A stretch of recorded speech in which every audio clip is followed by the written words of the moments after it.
10 Bizarre Methods of Entertainment from the Past. Here is a list of some of the most twisted and gruesome things that people have done to kill time in the past. Number 10. Le Grande Ignore. Oscar Metier's Le Grande Ignore Theatre first opened its doors in 1897. Metier and his partner, André Antoine, told the authorities to hold their beers, despite the theatre's reputation for hiring prostitutes, criminals, and other undesirables. The Ignore gained notoriety for escalating the dispute by including graphic violence and gore in their plays. With their gory horror, dismemberment, and perversion, plays like Le Laboratoire des Hallucinations and Le Baiser dans la Nuit attracted audiences of 250 or more, including celebrities and aristocracy.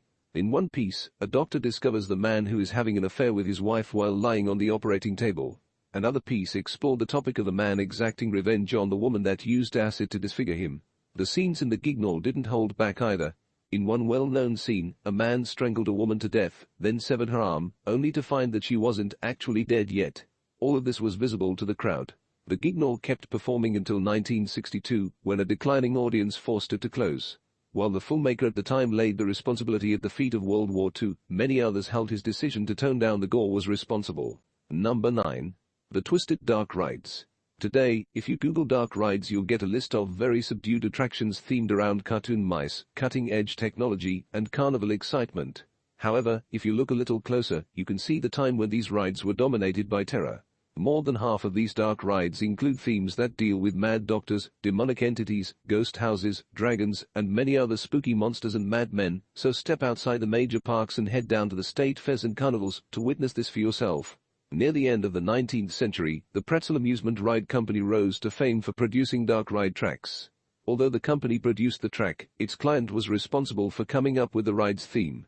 The majority of carnival proprietors discovered that rides that might truly frighten the rider brought in the most money.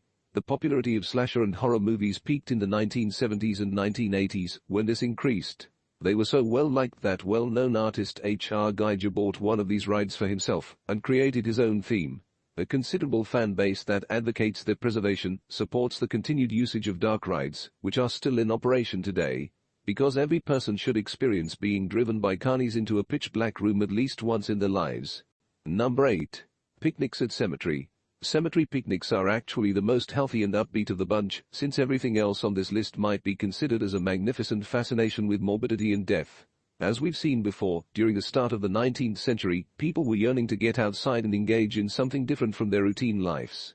That would be accomplished by visiting grandma's final resting place. Why not plan a day around it? At the time, cemeteries were attractive, well-kept parts of the city. Cemeteries were the places to enjoy the outdoors while you were still alive, because there were no public parks yet, and human mortality was more prevalent than it is now. Due to the somber atmosphere of modern cemeteries, several of them actually prohibit picnics. Number 7.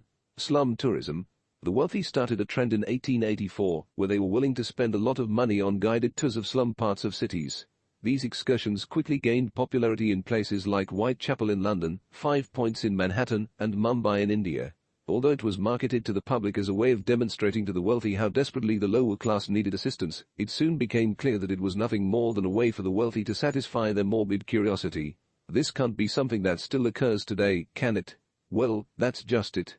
You may still reserve tours of places like Mumbai, Dharavi, Charleroi, South Central LA, 8 Mile, Belfast, South Africa, the Bronx, and the majority of disaster zones. Despite the fact that there is a strong opposition to this industry, quote, they gain images, we'll lose a piece of our dignity, says Kenyan writer Kennedy Oddard, famously penned in an opinion piece for the New York Times. Number 6. Dime Museums. While dime museums were initially advertised as edutainment to educate the working class to understand the world around them, they were essentially an opportunity for the lower classes to get some edgy entertainment. While upper-middle-class museums are what most people think of when they hear the word museum, dime museums were essentially carnival sideshows that stayed in one central spot rather than moving. You may view freak shows, Fiji mermaids, and other mounted exhibits at dime museums. The careers of Harry Houdini, Maddie Klein, and others were launched by their vaudeville performances. There are still a lot of dime museums in the US, despite the fact that their popularity peaked around the turn of the century. These include the Monroe Musnick Museum in Lexington, Kentucky, the Museum of Death in Los Angeles, and the International Cryptozoology Museum in Portland, Maine. Number 5. True Crime. Some of the first famous people were criminals. People would follow the news accounts of the crimes and the hunts for robbers, killers, and robbers. They would scrutinize each and every aspect in the hopes of spotting a graphic reproduction or image of the crime scene. After the outrage of people who bought all of the 15-dime novels that were written about this Old West criminal, Pat Garrett, the man who brought Billy the Kid to justice, even had to write and publish his own account of what transpired. Garrett had to point out that Billy had committed murder and theft. When Bonnie and Clyde were killed, the location of their ambush was transformed into a wild circus of true crime enthusiasts. The coroner in charge of the scene stated, one woman got away with Bonnie's locks of hair, while another man was chased away for attempting to cut off Clyde's trigger finger. Nearly everyone had started gathering mementos like shot casings, shards of glass from busted car windows, and bloodied bits of clothes from Bonnie and Clyde's clothing. One man was reaching into the car with his pocket knife, ready to sever Clyde's left ear. Number 4. Dogfighting. The Roman conquest of Britain is when dogfighting first appeared. The Romans started importing the canines for use in sporting events after realizing how dangerous Britain's military dogs might be. Baiting started to become a common kind of entertainment for the elite in England in the 12th century. When a dog is released on a larger animal that may be chained or shackled to the floor, it is known as baiting. Animal fight sports like dog and rooster fighting were now practiced all across the world. As soon as it was acknowledged as the cruel practice that it is, dogfighting was abolished in the majority of U.S. states by the 1860s. Soon after, anti-dogfighting legislation was passed in other parts of the world. Dogfighting is still a serious issue everywhere. Dogfighting is still permitted as a kind of entertainment in several countries, including Afghanistan, Pakistan, Russia, China, Albania, and numerous prefectures of Japan. Even nations that have outlawed dog and animal fighting must conduct frequent raids to detain organizers and spectators of dogfights. Number 3. Insane asylum tourism. Although it may be categorized in the same way as the slum tourism that was previously described, asylum tourism has evolved to be somewhat more of a good phenomenon. The nearby asylum was frequently included in travel brochures in the 1800s. These tours were first meant to capitalize on the public's desire to witness the world's darker side. By the 1900s, however, they were more of a demonstration of how medical and psychological treatments had advanced. The stops of the tour were more than just staring at the insane and the disabled. Instead, they began demonstrating the procedures hospitals were employing to treat their patients. Some facilities forbade the visits because they could serve as an invitation to the public to see the mad or as a diversion for the nursing staff from the usual tasks. Others insisted on the visits as a means of educating the general public about the realities of mental illness, eradicating stigmas associated with it, and fostering public trust in the institution. Number 2. A good old-fashioned witch hunt. Witch hunts have existed since people have needed to find someone or something to blame for the problems in the world. Witchcraft was regarded as just another crime deserving of death throughout the Middle Ages, but it wasn't until the 16th century that witch trials turned into a solely gloomy kind of entertainment. Witch trials quickly piqued the public's interest due to the fear of illness and bad luck, the Protestant Church and the Catholic Church rivalry for converts, and the growing number of witch hunters like Matthew Hopkins.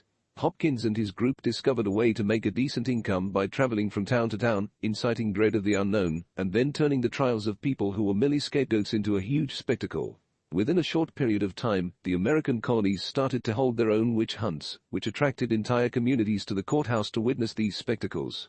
Citizens would assemble under the pretext of civic duty to see the accusers cast charms, and the witnesses writhe in apparent anguish. Even a slight chance existed that they may catch a glimpse of skin while searching for the devil's mark. This frenzied carnival had to be seen to be believed. It was truly twisted. During the 16th and 17th centuries, countless innocent people perished purely out of fear. Number 1. Public executions. Although the origin of public executions is unclear, it is generally accepted that they began as a way for governments to demonstrate their power over their citizens. In the end, it transformed into a setting like a carnival. There have always been crowds to see public executions, according to Francis Larson, author of Severed: A History of Heads. Lost and Found. A regular hanging in London in the early 19th century might have drawn 5,000 spectators, but up to 100,000 people turned up to witness the execution of a notorious criminal. Over time, the numbers rarely altered. In what ended up being the last public execution in the U.S., Rainey Bethier was hanged in front of an estimated 20,000 spectators in 1936. People would congregate in the town square to witness someone's execution, purchase food from a vendor, enjoy the sideshows, and simply take in the spectacle of everyone coming together to witness a death. According to Amnesty International, many countries have carried out public executions as recently as 2012, despite the fact that the majority of countries have avoided the practice. In France, the last public execution took place in 1939. The guillotine execution of serial killer Eugene Weidman took place in front of a large crowd, including Christopher Lee, then 17 years old. Because so many people flocked to the scene to buy mementos, the governor made the decision that this would be the final public execution. That's all for this episode. Please like and subscribe so you don't miss the next strange and unusual video.